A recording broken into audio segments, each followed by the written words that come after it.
میرے نبی کی ولادت سے 1000 سال پہلے یمن کا ایک بادشاہ تھا۔ اس بادشاہ کا مشن یہ تھا، وہ جس ملک پر جاتا تھا اس ملک کے لوگ خود بخود اپنے شہر کی کنجیاں اس کے حوالے کر دیتے تھے۔ وہ ہر شہر کو فتح کرتا تھا، ہر ملک کو فتح کرتا تھا۔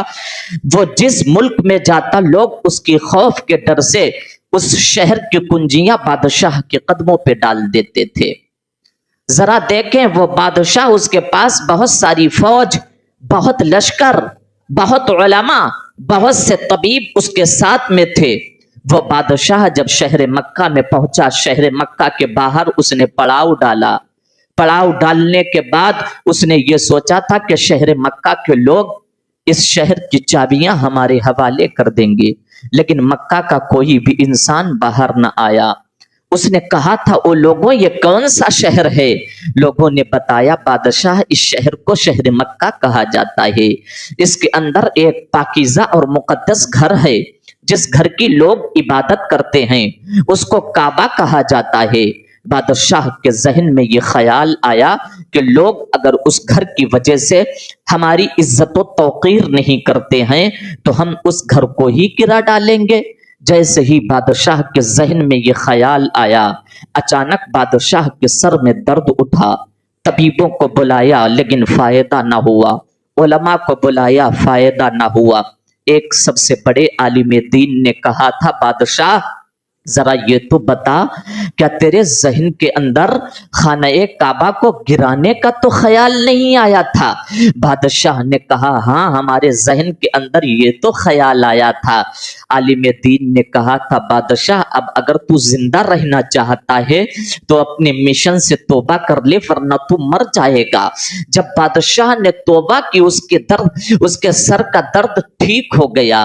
پھر اس نے کیا کیا؟ سب سے پہلے خانہ کعبہ پہ جو غلاف چڑھوایا تھا وہ اسی یمن کے بادشاہ طوع اول حمیری نے چڑھوایا تھا۔ طوع حمیری بادشاہ نے خانہ کعبہ کا غلاف چڑھوایا، بڑی عزت و توقیر کی خانہ کعبہ کی۔ پھر اس کا لشکر نکلتا ہوا جا رہا تھا، ایک جنگل و بیابان میں اس کا لشکر پہنچا۔ اچانک عالم دین رک گئے، نجومی رک گئے، ستاروں کو نجومیوں نے دیکھا، علماء نے کتابوں کو دیکھا۔ تو عالم دین نے کہا تھا کہ ہمیں اس زمین سے آخری پیغمبر کی خوشبو آ رہی ہے، اسی زمین پر آخری پیغمبر ہجرت کر کے آئے گا۔ تو بادشاہ ایمان لے آیا، حضور کی 1000 سال پہلے ولادت سے بادشاہ ایمان لے آیا۔ وہیں پر اس نے 300 گھر بنوائے، ایک گھر 2 منزل بنوایا۔ 2 منزل گھر میں سب سے بڑے عالم دین کو رہنے کے لیے کہا، آبادی وہیں پر بنا دی گئی۔ سب سے بڑے عالم دین 2 منزل گھر میں رہ رہے ہیں۔ تو وہ اول حمیری نے ایک خط سب سے بڑے عالم دین کو دیا تھا اور کہا تھا کہ یہ خط اگر میں مر جاؤں تو میرے حضور تک پہنچا دینا۔ وہ بادشاہ کا خط عالم دین کو ملا۔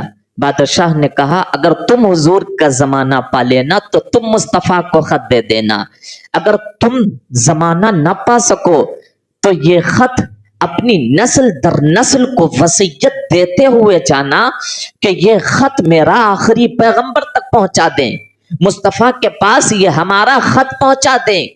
اسی طریقے سے وہ خط چلتا رہا، چلتا رہا، چلتا رہا۔ وہ خط اب آیا ابو ایوب انصاری کے پاس، جو میرے حضور کے صحابی بھی ہیں۔ ابو ایوب انصاری کے پاس وہ خط ہے۔ 2 منزل مکان میں ابو ایوب انصاری رہ رہے ہیں۔ جب میرے نبی نے مدینہ سے ہجرت فرمائی، جب میرے نبی نے مکہ سے ہجرت فرمائی، آقا جب مدینہ تشریف لائے، میرے حضور جب مدینہ تشریف لائے تو شہر مدینہ کے اندر بڑے بڑے لوگوں نے، دولت مندوں نے حضور کے کھانے کا انتظام کیا۔ کہا، آقا میرے دسترخوان پہ کھائیں گے۔ کوئی کہہ رہا تھا میرے دسترخوان پہ کھائے تھے، لیکن جس کا میرے حضور مہمان بننے والے ہیں وہ تو کوئی نہیں جانتا ہے۔ ایک بڑے غریب صحابی ابو ایوب انصاری ماں سے کہہ رہے، ماں ہم تو غریب ہیں،